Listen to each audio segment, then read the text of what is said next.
എല്ലാവർക്കും നമസ്കാരം. ഇന്ന് നമുക്ക് കോട്ടയം സ്റ്റൈലിലുള്ള ബീഫ് ഉലർത്തിയത് ഉണ്ടാക്കുന്നത് എങ്ങനെയാണെന്ന് നോക്കാം. പണ്ടത്തെ അമ്മച്ചിമാരുണ്ടാക്കുന്നത് പോലെ തേങ്ങാക്കൊത്തൊക്കെ ഇട്ടിട്ടാണ് ഇതുണ്ടാക്കിയെടുക്കുന്നത്. മൺചട്ടിയിൽ വേവിക്കുന്ന അതേ ടേസ്റ്റിൽ നമുക്കിത് പ്രഷർ കുക്കറിൽ ഉണ്ടാക്കിയെടുക്കാം.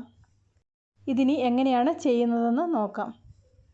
നിങ്ങൾ ആദ്യമായിട്ടാണ് ഈ ചാനൽ കാണുന്നതെങ്കിൽ സബ്സ്ക്രൈബ് ചെയ്ത് റൈറ്റ് സൈഡിലെ ബെല്ലൈക്കണും ആക്റ്റീവാക്കി ഓൾ എന്ന ഓപ്ഷനെ ഒന്ന് ക്ലിക്ക് ചെയ്യുവാണെങ്കിൽ ഞാനിടുന്ന ഓരോ വീഡിയോയുടെയും നോട്ടിഫിക്കേഷൻ നിങ്ങൾക്ക് അപ്പോൾ കിട്ടുന്നതായിരിക്കും. ഇവിടെ 1.5 കിലോ ബീഫ് മുറിച്ച് കഴുകി വൃത്തിയാക്കി വെച്ചിട്ടുണ്ട്. അടുത്തതായിട്ട് ചെയ്യുന്നത് ഒരു പ്രഷർ കുക്കർ ഇവിടെ അടുപ്പത്ത് വെച്ചിട്ടുണ്ട്. ഇതിലേക്ക് കുറച്ച് വെളിച്ചെണ്ണ ഒഴിച്ചു കൊടുക്കാം. വളരെ കുറച്ച് വെളിച്ചെണ്ണയെ ഒഴിച്ചു കൊടുക്കുന്നുള്ളൂ. എണ്ണ നന്നായിട്ട് ചൂടായി വരുമ്പോൾ ഇതിലേക്ക് ഒരു 15 അല്ലി വെളുത്തുള്ളി ചതച്ചത് ചേർത്ത് കൊടുക്കാം. വലിയ വെളുത്തുള്ളി മുഴുവൻ എടുക്കുന്നുണ്ട്. ചെറുതായിട്ട് വെളുത്തുള്ളി ഒന്ന് വാടി അതിൻ്റെ മണം വരാൻ തുടങ്ങുമ്പോൾ ഇതിലേക്ക് ഇഞ്ചി ചതച്ചത് ചേർത്ത് കൊടുക്കാം. അടുത്തതായിട്ട് ഇതിലേക്ക് കുറച്ച് ചെറിയുള്ളിയും സവോളയും കൂടെ ചേർത്ത് കൊടുക്കാം. സവോളയ്ക്ക് പകരം ചെറിയുള്ളി മാത്രമായിട്ട് ചേർത്ത് കൊടുക്കുകയാണെങ്കിൽ അത്രയും നല്ലതാണ്. 4-5 പച്ചമുളക്, കുറച്ച് കറിവേപ്പില ഇവയെല്ലാം കൂടെ ചേർത്ത് നന്നായിട്ടൊന്ന് ഇളക്കി യോജിപ്പിക്കാം. പണ്ട് കാലത്തൊക്കെ ഇതുപോലെയുള്ള കറി വിറകടുപ്പിൽ മൺചട്ടിയിലായിരുന്നു ഉണ്ടാക്കിയിരുന്നത്. ഇതുപോലെ ചെയ്യുമ്പോൾ നോൺ സ്റ്റിക്കിൽ ഉണ്ടാക്കാതിരിക്കുന്നതാണ് നല്ലത്. ഇപ്പോൾ പ്രഷർ കുക്കറിൻ്റെ അടിയിലൊക്കെ കുറച്ച് പിടിക്കും. അങ്ങനെയൊക്കെ വരുന്നത് ഒരു ടേസ്റ്റാണ്. ഇതിലേക്ക് കുറച്ച് ഉപ്പും കൂടെ ചേർത്ത് കൊടുക്കുന്നുണ്ട്. ഉപ്പ് ചേർത്ത് കൊടുക്കുകയാണെങ്കിൽ ഈ കൂട്ടൊക്കെ പെട്ടെന്ന് വഴന്ന് കിട്ടും. കൂട്ടൊക്കെ ഒരുവിധം വഴന്ന് വരുമ്പോൾ ഇതിലേക്ക് പൊടികൾ ഓരോന്നായിട്ട് ചേർത്ത് കൊടുക്കാം. 1.5 ടീസ്പൂൺ ഗരം മസാല, ഒരു 2 ടീസ്പൂൺ മല്ലിപ്പൊടി, 1/2 ടീസ്പൂൺ മഞ്ഞൾപ്പൊടി, കുറച്ച് കുരുമുളക് പൊടി, 1.5 ടീസ്പൂൺ എരിവുള്ള മുളക് പൊടിയാണ് ഇവിടെ ചേർത്ത് കൊടുക്കുന്നത്. മുളക് പൊടി ഓരോരുത്തരുടെയും ഇഷ്ടത്തിനനുസരിച്ച് ചേർത്ത് കൊടുക്കാം. ഇനി ഈ പൊടിയെല്ലാം ഇളക്കി യോജിപ്പിച്ചെടുക്കാം. ഈ പൊടിയൊക്കെ ഒന്ന് മൂത്ത് കിട്ടണം. ചെറിയ തീയിലിട്ടിട്ട് വേണം ഇത് ഇളക്കി കൊടുക്കാൻ. ഇതുപോലെ പൊടികൾ ചേർത്ത് കൊടുക്കുമ്പോൾ കടയിൽ നിന്ന് കിട്ടുന്ന ബീഫ് മസാല ചേർത്ത് കൊടുക്കേണ്ടവർക്ക് ഈ സമയത്ത് അതും കൂടെ ചേർത്ത് കൊടുക്കാം. പൊടിയൊക്കെ ഇവിടെ നന്നായിട്ട് മൂത്ത് വന്നിട്ടുണ്ട്. ഇനി ഇതിലേക്ക് ബീഫ് ഇട്ട് കൊടുക്കാം. ഇതുപോലെ ബീഫ് ഇട്ട് കൊടുക്കുമ്പോൾ ഇതിനകത്തുള്ള വെള്ളം ഇല്ലാതെ വേണം ഇട്ട് കൊടുക്കാൻ.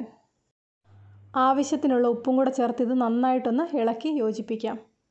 ഈ സമയത്ത് തീ ഹൈ ഫ്ലെയിമിൽ വേണം ഇട്ട് വയ്ക്കാൻ. അങ്ങനെ ചെയ്തിട്ടുണ്ടെങ്കിൽ ഈ ബീഫിനകത്തെ വെള്ളം കുറയങ്ങ് വറ്റി കിട്ടും. ഒരു 5 മിനിറ്റിൽ കൂടുതൽ ഇതുപോലെ തീ കൂട്ടിയിട്ടിട്ട് ഈ ഇറച്ചി തുറന്ന് വെക്കുന്നുണ്ട്. ഇടയ്ക്കൊന്ന് ഇളക്കിയും കൊടുക്കണം. ഈ സമയത്ത് ഇറച്ചിയുടെ വെള്ളമൊക്കെ ഇതുപോലെ ഒന്ന് ഇറങ്ങി വരും. അതും ഒന്ന് വറ്റിച്ചെടുക്കണം. ഇതിലെ ഒരു പകുതി വെള്ളം വറ്റിച്ചതിന് ശേഷമാണ് ഇത് അടച്ചു വെച്ച് വേവിക്കുന്നത്. ഇതിലേക്ക് കുറച്ച് തേങ്ങാക്കൊത്തും കൂടെ ചേർത്ത് കൊടുക്കാം. തേങ്ങാക്കൊത്തും ചേർത്തൊന്ന് ഇളക്കി യോജിപ്പിച്ചതിന് ശേഷം ഇത് അടച്ചു വെച്ച് വേവിക്കാം. ഓരോ ഇറച്ചിയുടെയും വേവ് വ്യത്യാസമായിരിക്കും. അതിനനുസരിച്ച് ഇത് വേവിച്ചെടുക്കാം. ഞാനിത് 3 പ്രാവശ്യം വിസിൽ വന്നതിന് ശേഷം ഒരു 20 മിനിറ്റ് തീ കുറച്ച് അടുപ്പത്തിട്ട് വേവിച്ചാണ് എടുത്തത്. ഇറച്ചിക്ക് ഇതിലും കൂടുതൽ വേവ് വരും. അങ്ങനെയാണെങ്കിൽ ഒന്നും കൂടെ അടച്ചു വെച്ച് വേവിച്ചെടുക്കാം. ഏകദേശം ഒരു അരമണിക്കൂറിൽ കൂടുതൽ ഈ ഇറച്ചി വേവിച്ചിട്ടുണ്ട്. അതിനുശേഷം തുറക്കുമ്പോൾ ഈ ഒരു പരുവത്തിലാണ് കിട്ടിയത്. ഈ സമയത്ത് ഇറച്ചി നന്നായിട്ട് വെന്ത് വന്നിട്ടുണ്ട്. ഇങ്ങനെ വേവിച്ചിട്ടുണ്ടെങ്കിൽ ഇറച്ചി വേവിച്ച് കഴിഞ്ഞ് പിന്നീട് വെള്ളമൊന്നും വറ്റിച്ചെടുക്കേണ്ട ആവശ്യമില്ല.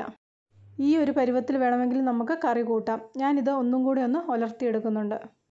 ഇവിടെ ഒരു പാനിലേക്ക് കുറച്ച് വെളിച്ചെണ്ണ ഒഴിച്ചു കൊടുക്കുന്നുണ്ട്.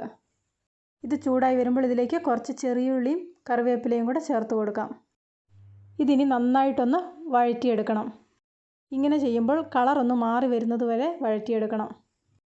കളറൊക്കെ ഇവിടെ മാറി വന്നിട്ടുണ്ട്. ഇനി ഇതിലേക്ക് വേവിച്ച് വെച്ചിരിക്കുന്ന ഇറച്ചി നമുക്ക് എത്ര വേണം അത്രയും ഇതിലേക്ക് ചേർത്ത് കൊടുക്കാം. ഇത് കുറച്ച് സമയം ചെറിയ തീയിലിട്ടൊന്ന് ഇളക്കി കൊടുക്കണം. അതിനുശേഷം ഇതിലേക്ക് കുറച്ച് ഗരം മസാലയും കുരുമുളക് പൊടിയും കൂടെ ചേർത്ത് കൊടുക്കാം. കുരുമുളക് പൊടി ചേർക്കുമ്പോൾ എരിവ് നോക്കിയിട്ട് അതിനനുസരിച്ച് വേണം ചേർത്ത് കൊടുക്കാൻ. ഇവിടെ ഇപ്പോൾ നല്ല ടേസ്റ്റി ആയിട്ടുള്ള ബീഫ് റോസ്റ്റ് റെഡി ആയിട്ടുണ്ട്. എല്ലാവരും ഒരു പ്രാവശ്യം ഇതുപോലെയൊന്ന് ചെയ്തു നോക്കുക. തീർച്ചയായിട്ടും നിങ്ങൾക്കിത് ഇഷ്ടപ്പെടും. ഇന്നത്തെ ഈ റെസിപ്പി ഇഷ്ടപ്പെട്ടെങ്കിൽ ലൈക്ക് ചെയ്യാനും ഷെയർ ചെയ്യാനും നിങ്ങളുടെ അഭിപ്രായങ്ങൾ അറിയിക്കാനും മറക്കണ്ട. പുതിയൊരു വീഡിയോയുമായിട്ട് വീണ്ടും കാണാം.